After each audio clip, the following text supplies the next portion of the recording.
Assalamualaikum Buya. Waalaikumsalam warahmatullahi wabarakatuh. Saya hamba Allah dari Nganjuk.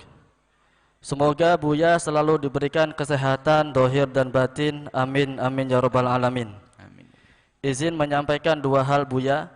Yang pertama, minta nasihat dari Buya agar kami selalu bersemangat dalam berjuang, karena dalam perjuangan ini selalu ada rintangan, kadang dari keluarga, teman, pasangan, dan yang paling berat rintangan tersebut datang dari sesama pejuang. Dari sesama pejuang Buya.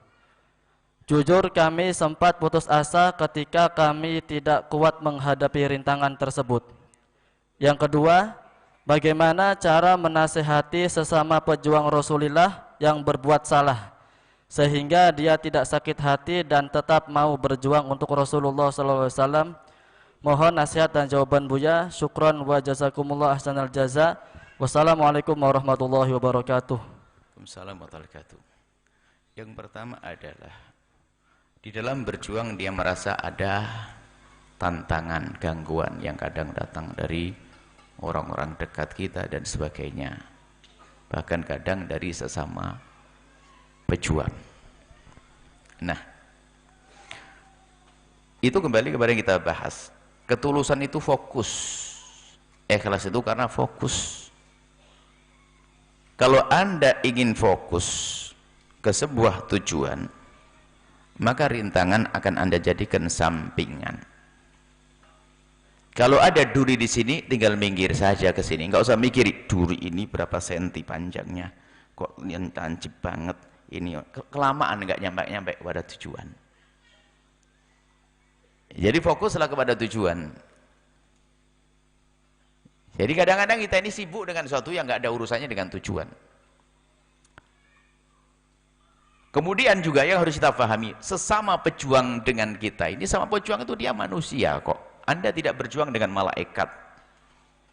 Artinya dia punya kekurangan.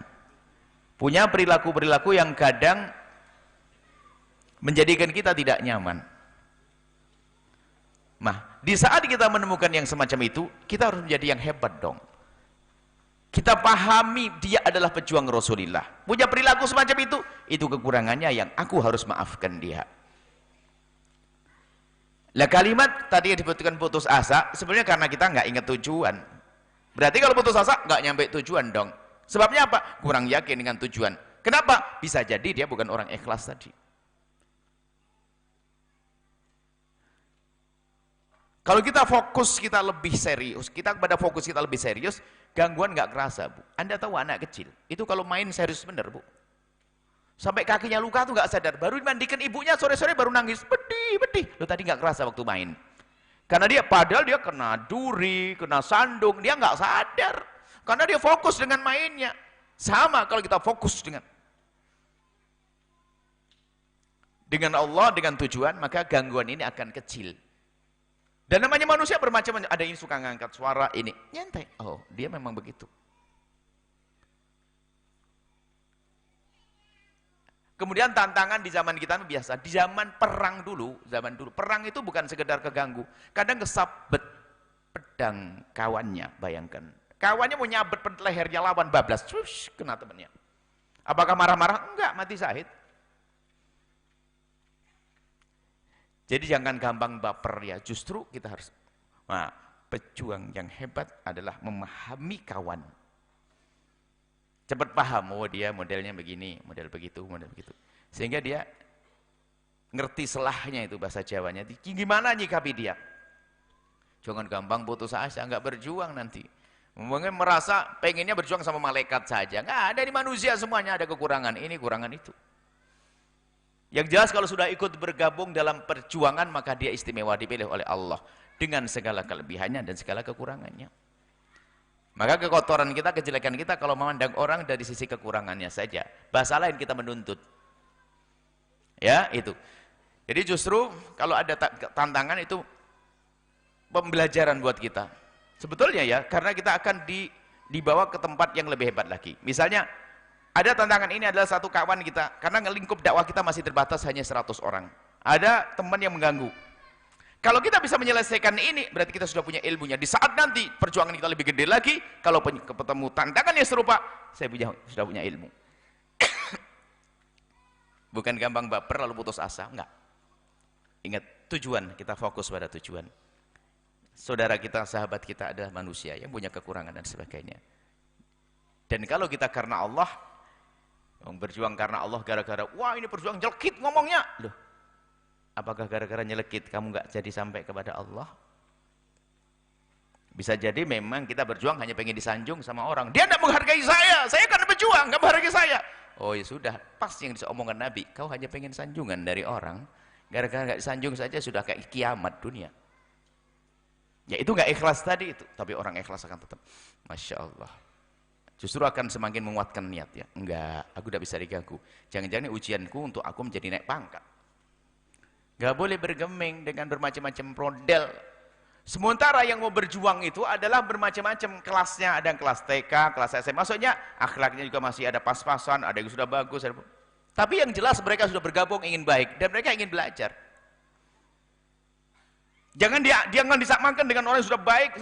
Ini baru.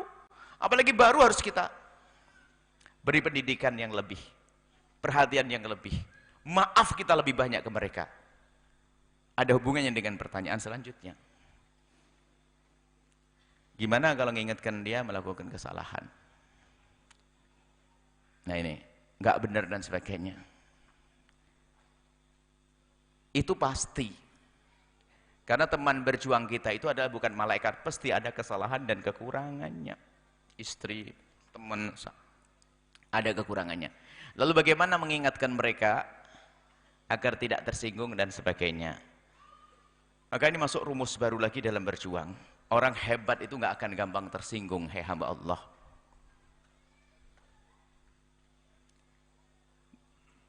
Orang hebat tidak gampang tersinggung. Maka dari itu, selagi Anda urusan dengan orang hebat, Anda jangan merasa takut tersinggung kalau ingin mengingatkan dia. Kadang dia ada suudon lagi, sehingga kita tidak berani mengingatkan dia, karena apa? Waduh, nanti tersinggung dia. Oh ente suudon. Dia tidak tersinggung, dia bahkan bisa senang barangkali kalau kamu ingatkan. Jadi ingat, jangan prasangka buruk kepada orang, lalu Anda mengatakan dia tersinggung kalau saya ingatkan. Kalau tersinggung kan sombong, berarti Anda menuduh orang itu sombong. Sudah salah. Bahkan di saat kita ingin nasihat seseorang harus kita khusnudon. Insya Allah dia orang yang bakal nerima nasihat saya. Sehingga kita berani untuk mengingatkan dia. Baru nanti langkah berikutnya. Caranya gimana? Ini langkah. Biarpun langkahnya benar, kalau tidak ada keberanian nggak bisa nasihati. Keberanian dulu dong. Saya harus ingatkan. Sebab ada orang tuh yang nggak bisa mengingatkan. Makanya rumus hidup yang benar adalah dalam persahabatan adalah mudah mengingatkan dan mudah diingatkan. Ini kalau bisa bikin stiker gede di ruang persahabatan, di ruang keluarga. Sebab ada suami istri itu modelnya aneh, nggak menghidupkan budaya mudah mengingatkan dan mudah diingatkan. Makanya hidupnya nggak enak. Sementara dalam rumah tangga kalau biasa dengan budaya mudah mengingatkan dan mudah diingatkan, semakin hari semakin baik. Sebab ada istri, bu, kalau diingatkan sama suami, itu diem. Sampai suami nggak ngerti ini denger enggak sih? Diem tak sudah. Nggak ngomong dah, diem tak. Wah ini repot ini. Ada suami kalau diingatkan langsung keluar banting pintu. Ada nggak bu? Ada. Jangan keras-keras. Ada. Itu model orang diingatkan nggak bisa. Istri yang baik kalau diingatkan sama suami, sambut dengan senyum. Biarpun terasa pahit, karena apa? Jangan sampai suami nanti tidak berani ingatkan lagi. Sampai suami itu kadang ada Buya tidak bisa ngingetin. Kenapa? Daripada dia cemberut terus marah, mending saya nggak usah ngomong deh. Duh, berarti biarin biar kecebur ke neraka kan gitu.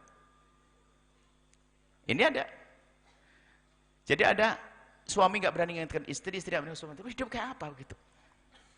Jadi budaya ini penting sekali. Budaya mudah mengingatkan dan mudah diingatkan. Makanya istri yang solehah kalau diingatkan sama suami langsung bilang, bang, aku pikir abang dulu sebelum menikah ganteng. Setelah saya melakukan kesalahan, ternyata bang berani ngingetin saya. Maka menurut saya simpulkan, abang lebih ganteng hari ini. Wah, hebat itu. Langsung dipeluk begitu, dipijitin begitu. Bikin sambal yang pedas itu. Jadi gitulah. Jadi kalau diingatkan jangan cemberut, Bu. Ibu enggak tahu, ibu enggak pernah jadi suami. Cemberutnya seorang istri itu kayak petir. Makanya jangan sekali cemberut. Karena kayak petir, gara-gara cemberut ibu, suami enggak mau ngingetin lagi. Anda akan rugi sepanjang hidup Anda kalau sudah suami enggak berani ngingetin istri. Sama. Suami tolong deh, jadi suami yang benar. Nanti masuk persahabatan. Ini kalau diingatkan sama istri, tolonglah wahai suami. Mentang-mentang imam sombong. Diingatkan suami, diam kau. Akhirnya si model apa? Diingatkan sama istri, langsung banting pintu, nggak pulang bu, sampai jam 1 malam. Padahal bingung juga dia di luar. Kapokmu kapan? Suami aneh-aneh. Kalau diingatkan sama istri, langsung aja dudukkan istriku sini. Dengar, hari ini kau berani mengingatkan aku. Dulu aku pikir kamu cantik. Ternyata setelah kamu mengingatkan aku, kamu tampak lebih cantik. Maka hadiahnya aku belikan anting 1 besok. 1 sebelah. Istrinya mau protes, bang kenapa anting 1? Kalau kamu berani mengingatkan kedua kali, baru anting 2 sayangku. Wah, ini hidup rumah tangga hebat begini. Maka besok bu, tulis yang gede. Kata Buya, mudah mengingatkan dan mudah kalau ngelihat suami diingatkan cerewet, ibu nggak usah rame-rame, gini saja. Bang, lihat tuh, pakai lampu. Gitu. Termasuk dalam persahabatan. Kalau dalam persahabatan, dalam perkumpulan juga. Kalau sudah orang gayanya egois nggak bisa diingatkan. Itu kalau dalam rapat yang paling keras. Kalau pendapat saya nggak pakai, saya nggak ikut-ikutan. Terserah pokoknya. Waduh, serem, buang saja orang itu. Nah itu ada enggak? Itu penyakit, itu model begitu tuh ya itu, sama istrinya juga begitu. Saya paham itu. Diingatkan susah langsung. Kalau pokoknya pendapat saya nggak mau, ya sudah, Anda mau ikut-ikutan. Oh namanya musyawarah kok ya Ustadz. Ustadz apa namanya? Ya, ini bingung saya. Ini di dalam persahabatan. Kalau ini punya dimiliki semua orang, diingatkan pendapatnya nggak dipakai, ada yang lebih bagus kok. Berarti kalau sudah pendapatnya harus pakai, dia udah merasa paling pintar, paling hebat, paling. Siapa yang suka mengatakan paling iblis ana khairun minhu? Berarti dia iblis. Itulah, ini budaya ini harus dihadirkan. Kalau diingatkan, kalaupun Anda marah dan sebagainya, jangan balas. Ntar dulu tahan. Ya Allah, langsung beli baju koko, hadiahkan, bah, baju koko, hadiah. Kalau Anda marah, balas dengan kebaikan. Cuman yang harus perhatikan lagi, di dalam Anda mengingatkan pertanyaan gimana, harus dengan cara yang lembut, karena nabimu Nabi Muhammad mengajarkan hikmah, diajar oleh Allah hikmah, cara yang baik, cara lembut. Cara yang baik, cara lembut. 2 cara, sederhana, ini dan panjang. Jika Anda ingin mengingatkan sahabat, kawan, istri dan sebagainya, suami kelihatannya susah dan sebagainya, Anda harus perhatikan 2 hal. Yang pertama, kebenaran atau nasihat tidak harus Anda berikan saat itu juga. Sebab kadang suami itu ngingetin istrinya nggak tahu diri, pulang dari bepergian, lihat istrinya lagi masak keringetan panas, langsung suami marah-marah. Bisa dilempar panci, ada air panasnya nanti itu. Kalau mau nasihati terlalu, istri lagi keringetan panas, langsung cium kena sayang, sudah kapan saya masih lama? Oke. Setelah selesai masak dan sebagainya, mungkin istri sudah mandi dan sebagainya, baru ngambil waktu yang tepat, minum teh dan sebagainya. Nah, ini kadang sama, seorang istri kadang ngingetin suami, baru pulang kerja, baru buka pintu, belum buka baju, belum ganti baju, bang, wah, 2 air bisa ramai perang rumah tangga tadi. Nah, kebenaran tidak harus diucapkan saat itu. Tapi apa maksudnya?